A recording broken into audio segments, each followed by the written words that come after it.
Welcome to another episode of Love and Peace with Lee. This week's episode is called Healing While Hurting. Now listen, I know we live in a world where everything looks like everyone's happy, everyone's good. You go on Facebook, everybody has a happy life, and then you find out they committed suicide. Their souls for their life, trying to live another moment. We gotta stop pretending, guys. Seriously. Talk to people. Communicate. Talk. I know you're going to laugh when I say this, but don't be afraid to talk to strangers. Yes, a stranger. Someone you don't know, someone that doesn't know you, someone that's not judging you. Sitting on the bus, talk to someone. You have to sit there for an amount of time anyhow. Smile at someone. Ask someone how is their day going, and wait for an answer. But human connection, we all need it.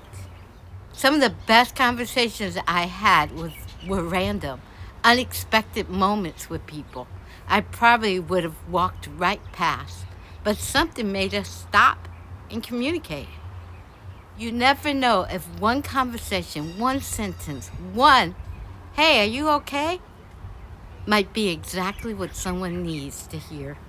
This is not me talking from theory. I'm speaking of my own life. When I was 15 years old, I tried to commit suicide. Yeah. I took a whole bottle of pills. It must have been 30, 40 pills. And at 15, whatever pain I was feeling felt huge. Felt like permanent pain. It felt like the world was ending. But here's the crazy thing. Whatever bothered me at 15 doesn't even exist in my life today. Doesn't exist in my life anymore. Not only that, the next few years, my life changed forever. I moved to LA. I started a whole new life. And if that suicide would have come to pass, I would have missed everything. I would have missed laughter. I would have missed love. I would have missed friendship. I would have missed healing, blessings. I would have missed my spiritual connection to God. I would have missed becoming me, a mom, a prestigious nanny, and a lifetime of happiness and joy in my life. And I've had a wonderful, wonderful life. Not a perfect life. It was perfect for me, but a beautiful life. And sometimes I sit and I think, wow, one painful night almost robbed me of decades of beauty. I often wonder if one phone call would have changed everything, or just a distraction of a dog jumping on my lap, or a distraction of any kind that would put my mind on a different path than the path of suicide. And that distraction could have gotten me through that negative moment. I think of people that commit suicide. If they would have been distracted for just a moment, that thought might have left their mind. It is the devil feeding in your head. That's why I need people to understand this. Temporary pain can make permanent decisions feel reasonable. But feelings change. Circumstances change. People heal. Sometimes you just have to survive that day or that hour, that night. You have to survive that moment.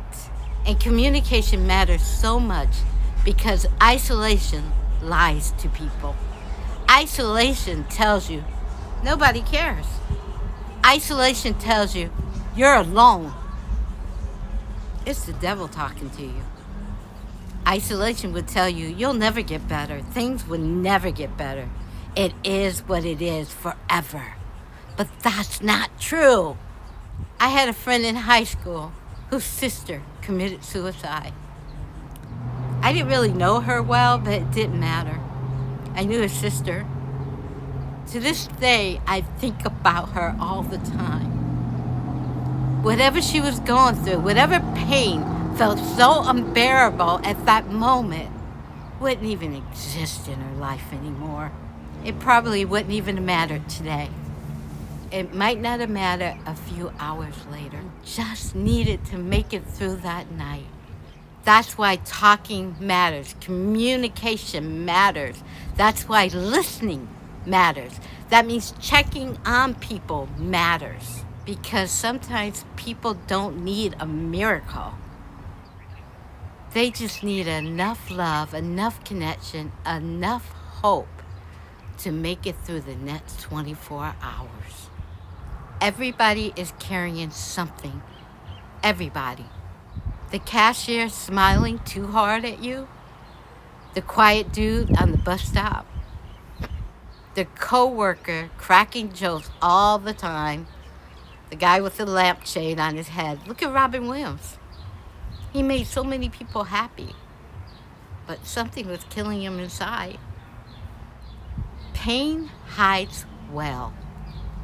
And sometimes people don't need you to solve their problem. They just want you to hear it. They just want someone to see them, to acknowledge them, to let them know they matter. Some people you meet today might be thinking about suicide tonight, and you would never know that you're spending the last moments with that person. Imagine you're spending the last day around someone hurting so deeply and nobody notices. No one slows down long enough to even notice their pain. No one's listening. They're all playing on their phone or playing some game or strolling for hours. No one leans in. No one even caught the clues. Then they go home and they don't make it through the night. How sad. How would you feel if you were with that person the day before or a few hours? That thought hurts. That's why you need to make a difference every time you run into people and talk to them. Well, I know people like to say it wasn't your responsibility to save everybody. Well, it's not your responsibility to save everybody. True, it's not. But kindness costs nothing. Acknowledgement costs nothing. Listening costs nothing. When someone dies by suicide, what was on their mind the day before? Who did they encounter? Did someone brush them off? Did someone make them feel invisible? Did they try to hint that they were hurting and nobody caught it? Could one conversation have changed the circumstance? Maybe, maybe not. But wouldn't you rather know you tried? That you spoke to them? That you showed care for them? You showed up as a human being instead of another distracted person staring at their phone, pretending the world isn't breaking up around them. Because healing happens in connections. When you connect with people, you heal them, not isolate them. They feel like they get to communicate. Isolation will have you thinking nobody understands you. Nobody cares. Connection reminds you that people do. Sometimes healing looks like crying on the bus with a stranger handing you a napkin and saying, God loves you and you're going to be okay. And weirdly enough, sometimes that little moment stays with you forever. People can heal people.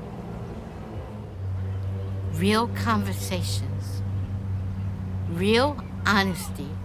So today, I want you to challenge yourself. Talk more. Listen more. Ask deeper questions. How are you really doing, sir? How are you really doing, ma'am?